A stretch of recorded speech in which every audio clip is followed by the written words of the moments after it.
Sa aklat ng Marcos, Kabanata 15, talata 30 hanggang 31. Bumaba ka sa krus at iligtas mo ngayon ang iyong sarili.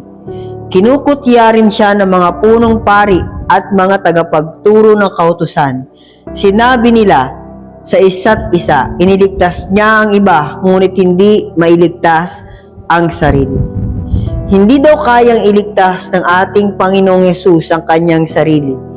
Pero ang totoo, kaya niyang iligtas ang kanyang sarili. Kaya niyang utusan ang mga anghel para tulungan siya pero hindi niya ginawa.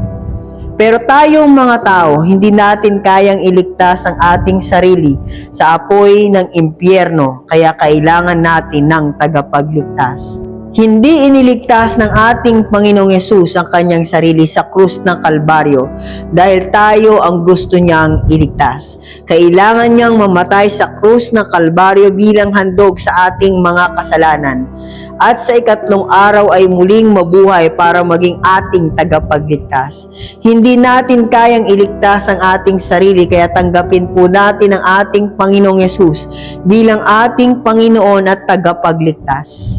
Sa aklat ng Roma, Kabanata 6, talata 23, sapagkat kamatayan ang kabayaran ng kasalanan, ngunit ang libreng kaloob ng Diyos ay buhay na walang hanggan sa pamamagitan ni Kristo Jesus na ating Panginoon. God bless.